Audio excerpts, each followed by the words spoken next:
President Donald Trump said Friday that work on his border wall would start as soon as Monday, thanks to the $1.6 billion in border security funding included in the government spending bill he reluctantly signed. "We are going to be starting the work literally on Monday. On not only some new wall - not enough, but we are working on that - but also fixing existing walls and existing fences," Trump told reporters on Friday at an event to announce the bill signing. Trump says he has signed spending bill as a matter of national security. 214. But Trump's claim that the $1.6 billion triggers work starting on the wall he's promised is false. The funds earmarked for border protection construction and improvements can be used only to repair and build previously approved fencing, according to the bill. There is $38 million in funds earmarked for their planning and design of border walls, but none for the construction of a new kind of wall like the prototypes Trump recently toured in San Diego. The construction funding shall only be available for operationally effective designs deployed as of the date of the Consolidated Appropriations Act. 2017. Such as the currently deployed steel bollard designs, the bill reads, referring to last year's funding bill in early May, before Trump's border wall prototypes had even been built. President Donald Trump reviews border wall prototypes in San Diego, California on March 13, 2018, Evan Vuxis/AP. The law also specifically bars construction on a wildlife preserve that the administration previously identified as a starting point for work on a new border wall. The president signed the funding bill hours after threatening to veto it. In remarks to the press, he complained that no one had had time to read the lengthy bill. Trump also added that he's not happy with $1.6 billion, but it does start the wall and we will make that $1.6 billion go very, very far.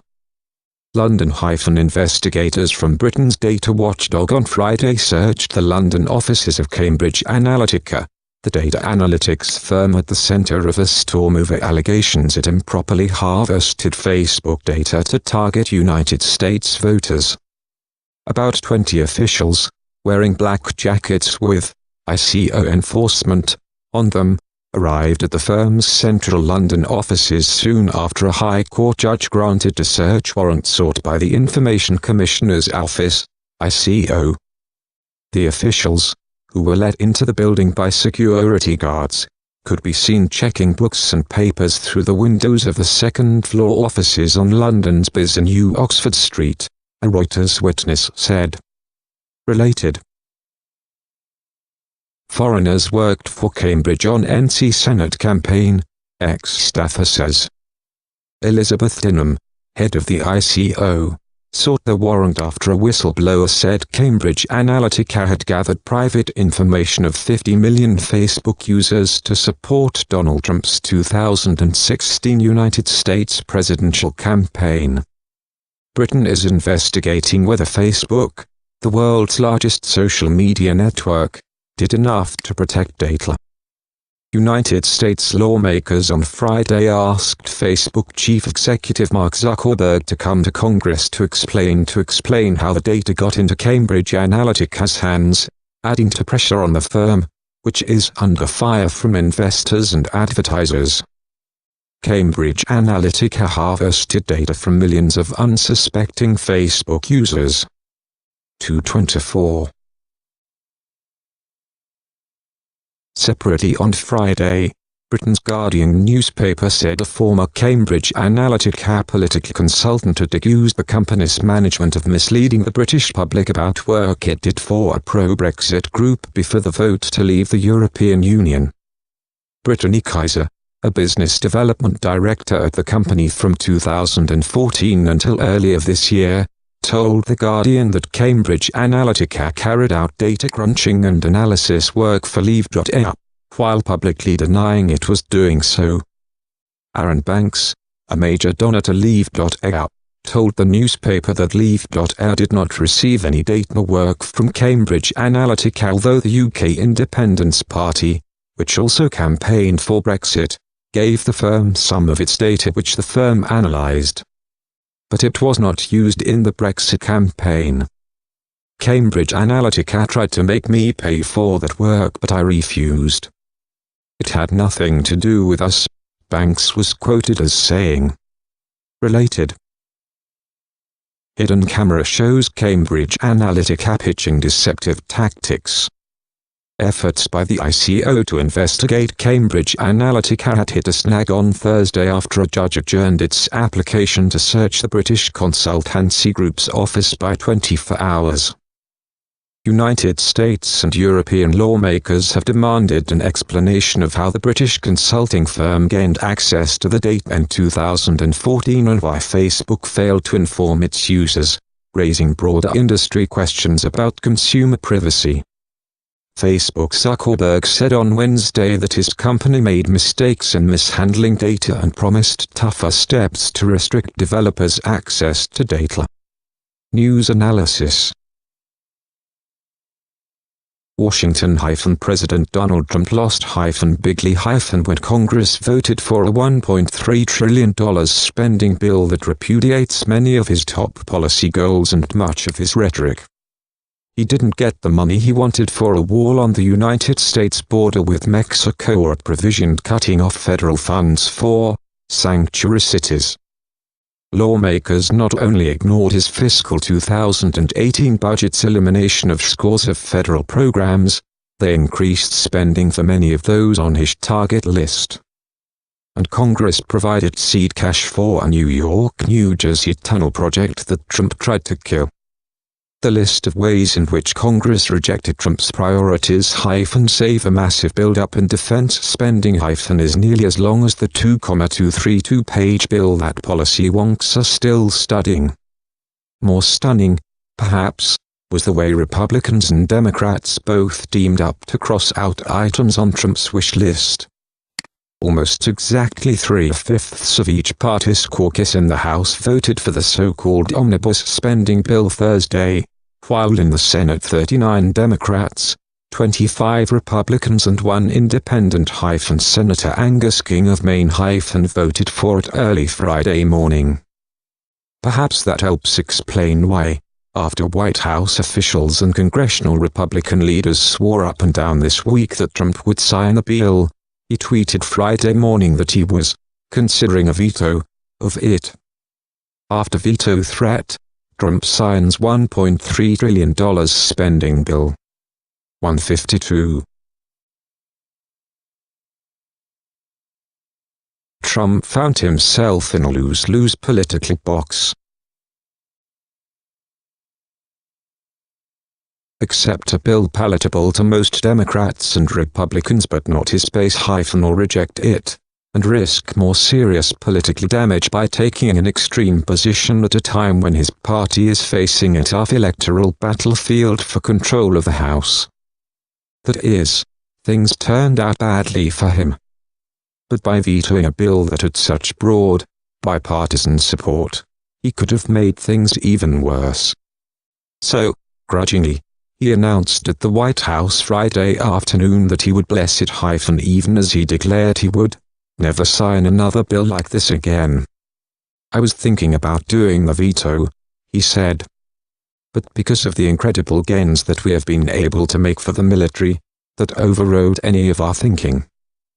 Trump left GOP leaders no choice but to write legislation that would attract Democratic votes while irritating the president and alienating GOP hardliners.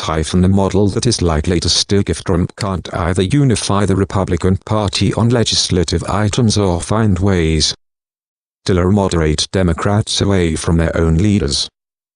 President Trump has done little or nothing to consistently build relationships across party lines or the tools necessary to pressure Democrats, even in red states, said Michael Steele, a former House Republican leadership aide. Plus, he hasn't been willing or able to get votes from recalcitrant conservative Republicans to pass bills on a party line vote, and avoid going to Democrats for their support. As a result, bipartisan support is necessary for a must-pass bill, and the president doesn't always get his way. Related, Trump signs spending bill - tells Congress never again. Trump was ambivalent enough about the outcome earlier this week that House Speaker Paul Ryan was, and Senate Majority Leader Mitch McConnell had to remind him of what he'd gained in military spending - and why he'd had to give ground on other policies - before he seemed to endorse the bill publicly. They had a good conversation about the wins delivered for the president, and Trump is supportive of the bill, Ryan's spokeswoman Ashley Strong said Wednesday when it was reported that her boss had an unannounced meeting with the president. White House Press Secretary Sarah Sanders issued a similar statement. And, hours later, Trump declared his position on Twitter. As Trump pointed out, the bill contains a relatively small bump in funding for border security. But Democrats wouldn't sign off on substantial money for an actual wall after they couldn't come to an agreement with the White House over a permanent halt to the deportation of undocumented immigrants who were brought to the country illegally as children. It is troubling when we get a tunnel and we don't get a wall, Rep. Mark Meadows, &C. The chairman of the Conservative Freedom Caucus, said when details of the bill were first made public. And even as Vice President Mike Pence touted the bill as a victory for Trumpism during a stop in Manchester, NH, on Thursday, he noted that it was hardly perfect, and that it would allow a president who had vowed to make Mexico pay for a border barrier start to build the wall. Trump threatens to veto spending bill hours ahead of shutdown. 437. House Minority Leader Nancy Pelosi, California, who negotiated the final details of the measure with Ryan, McConnell and Senate Minority Leader Chuck Schumer, D-and-Y, said she's perfectly fine with Trump's claiming victory on the wall. If you want to think you're getting a wall, you just think it and sign the bill, she said before voting for it. If the White House and Republicans on Capitol Hill had their druthers, Pelosi's backing wouldn't be necessary to keep the government running. After all, they have shaped their midterm campaign strategy around telling voters she's too extreme for the country. But Republicans are divided enough that GOP leaders needed Democrats to govern, which gave the opposition enough leverage to block many of Trump's top policy goals. And that, in turn, clearly infuriated Trump.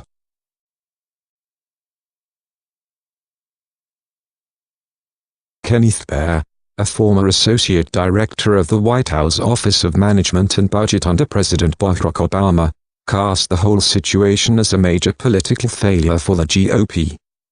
In a world in which one party controls both houses of Congress and the presidency, you'd expect that the president would get a vast majority of his budget priorities, Baer said.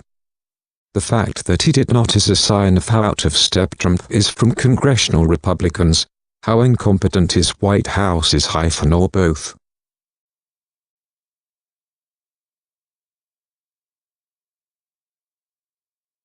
Washington - firearm bump stocks would have to be surrendered, destroyed or made inoperable under a ban proposed Friday by the Justice Department. The devices, which allow semi-automatic weapons to fire as fast as a machine gun, became the focus of concern following the discovery that Stephen Paddock attached them to 14 of the 22 rifles he used in the October 2017 shooting rampage in Las Vegas, killing 58 people and injuring more than 700. After the senseless shooting in Las Vegas. This proposed rule is a critical step in our effort to reduce the threat of gun violence that is in keeping with the Constitution and the laws passed by Congress, said Attorney General Jeff Sessions in announcing the proposed rule. Banning bump stocks isn't as simple as Trump thinks it is. 350.